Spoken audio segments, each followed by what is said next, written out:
తిరుచానూరు అమ్మవారికి ఈ కార్తీకంలో బ్రహ్మోత్సవాలు నిర్వహిస్తారు కదా, ఈ బ్రహ్మోత్సవాలు ఎందుకు కొనసాగుతాయి? పంచమీ తీర్థ వైశిష్టం ఏంటో తెలియజేస్తారా? తిరుచానూరు అమ్మవారికి జరిగేటువంటి కార్తీక బ్రహ్మోత్సవాలని పంచమీ తీర్థ మహోత్సవాలు అని కూడా అంటారు. ఎందుకంటే మామూలుగా అమ్మవారు ఆవిర్భవించినటువంటి తిథి కార్తీక మాసంలో శుక్లపక్షంలో పంచమి తిథి నాడు. అంటే ఆ రోజు క్షీరసాగరంలో ఎలా అయితే ఆవిర్భవించిందో అమ్మవారు, దేవదానవులు చిలికితే పాలసముద్రాన్ని, అలాగా 12 ఏళ్ళు వెంకటేశ్వర స్వామి వారు తపస్సు చేస్తే భృగు మహర్షి చేసిన అపరాధానికి భర్త పైన కోపగిచ్చింది లక్ష్మీదేవత. అప్పుడు కలియుగంలో శ్రీనివాస స్వామి సూర్యుడిని అక్కడ ప్రతిష్ఠించి తిరుసుకనూరు అంటారు, అదే తిరుచానూరుగా మారింది. అక్కడ సూర్య ప్రతిష్ఠ చేసి తూర్పు ముఖంగా ఆ సూర్యుడిని చూస్తూ 12 ఏళ్ళు శ్రీనివాసుడు తపస్సు చేస్తే తపఫలంగా కార్తీక మాసంలో శుక్లపక్షంలో పంచమి తిథి నాడు క్లుప్తారంభా కనక కలశై అభ్యసించన్ గజేంద్రా, 8 పక్కల ఉండే దిగ్గజాలన్నీ కూడా లక్ష్మీ అమ్మవారిని అభిషేకం చేస్తూ ఉంటే ఆవిడ ఆవిర్భవించింది. తతశ్చావిరభూల్ లక్ష్మి శ్రీరమా హృదయేశ్వరి రంజయంతి దిశ కాంత్యా విద్యుత్ సౌదామినీయథ. సుధామ పర్వతం దగ్గర నుంచి వచ్చే మెరుపు తీగ ఉంటుంది కదా, అంటే మామూలుగా సౌదామిని అని మెరుపు తీగ పేరు ఉంది, కానీ సుధామ పర్వతం దగ్గర అది ప్రారంభమవుతుంది, అక్కడ ఇంకా తేజస్తో ఉంటుంది. దాన్ని మించిన తేజస్తో అమ్మవారు ఆవిర్భవించింది కార్తీక మాసంలో పంచమి తిథి నాడు. దాన్ని పురస్కరించుకుని ఆ రోజు అవబృధాన్ని, అంటే ఈ పంచమీ తీర్థ మహోత్సవాన్ని నిర్ణయించుకుని 9 రోజులు ముందు జరిగేటువంటి బ్రహ్మోత్సవాలే ఈ కార్తీక బ్రహ్మోత్సవాలు. అయితే ఇవి కార్తీక మాసం అయిపోయాక జరుగుతున్నాయండి అని అడుగుతున్నారు మీరు. ఎందుకు అని అంటే కార్తీక మాసం అనేటువంటిది నిర్ణయం 3 రకాలుగా జరుగుతుంది మన భారతదేశంలో. ఔత్తరాహికులు బారహస్పత్యమానం, వాళ్ళ కార్తీక మాసం వేరు. అలాగే తమిళ దేశంలో ఆచరించేటువంటిది సౌరమానం, వాళ్ళ కార్తీక మాసం వేరు. మంది చాంద్రమానం ఆంధ్రులది, కనుక మన కార్తీక మాసం వేరు.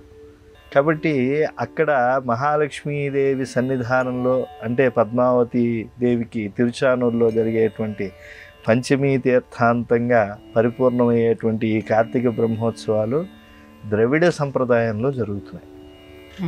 కనుక పాంచరాత్రి భగవత్ శాస్త్రోక్తంగా జరుగుతున్నాయి.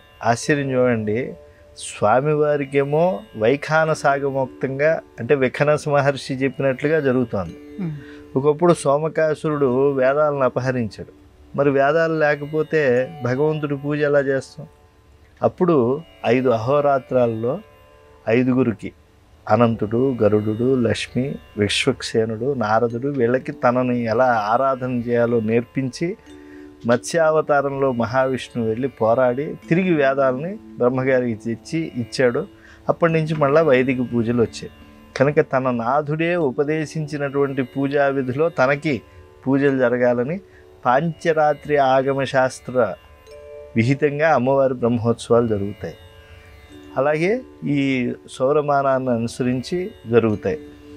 ఇప్పుడు వాహన సేవలంటూ జరుగుతూ ఉంటాయి కానివ్వండి, సామాన్య భక్తులు అసంఖ్యాకంగా ఇసుక వేస్తే రాలనంతగా, అంటే నేల మీద రాలదు, మనిషి మీద పడాలి, కాస్త ఇసుక తీసుకెళ్ళి వెళ్ళి జల్లారనుకోండి భక్తుల మీద పడుతుంది.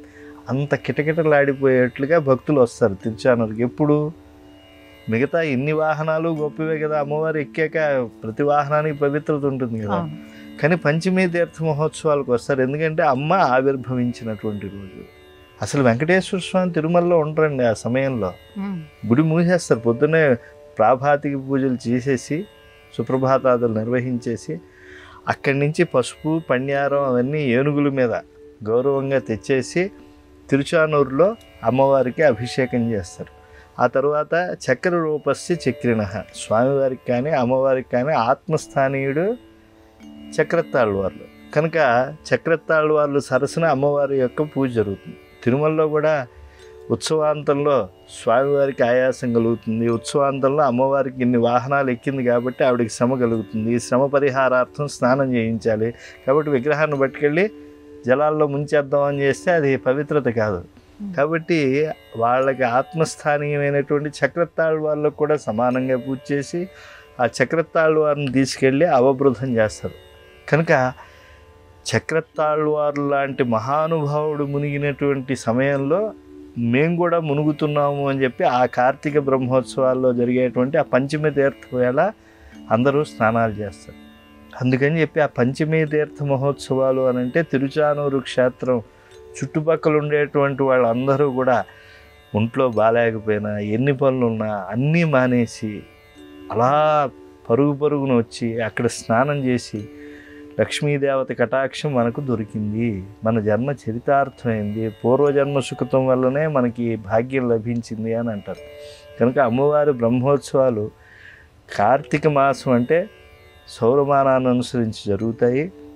ఈ పంచమీ తీర్థ మహోత్సవాలు పరమ పవిత్రమైనటువంటివి కనుక ఆ పంచమీ తీర్థ మహోత్సవాల్లో శిరోభూషణమైనటువంటి ఆ స్నానానికి అంతటి ప్రాధాన్యత. దాని పేరు కూడా పద్మపుష్కరిణి, అంటే పద్మావతీ దేవి ఆవిర్భవించినటువంటి సరోవరం కనుక దాని పేరు పద్మపుష్కరిణి. ఎన్నో పద్మాలు, కాంచన కమలాలు తెచ్చిపెట్టారు. అక్కడ ఉండే పద్మాలు ఇక్కడికి తెస్తే బాగుండదని పద్మంలో అమ్మవారు ఆవిర్భవిస్తుందని శ్రీనివాస స్వామి ఆకాశగంగలో ఉండేటువంటి దివ్యమైనటువంటి కాంచన కమలాలు తెచ్చారు. కాబట్టి ఆ పద్మాలు, కాంచన పద్మాలు ఉన్నటువంటి ప్రదేశం కనుక దాన్ని కాంచన పద్మ సరోవరం అని కూడా మహర్షులు కొనియాడారు. కాబట్టి అక్కడి బ్రహ్మోత్సవాలు అవి అద్భుతమైనటువంటి బ్రహ్మోత్సవం.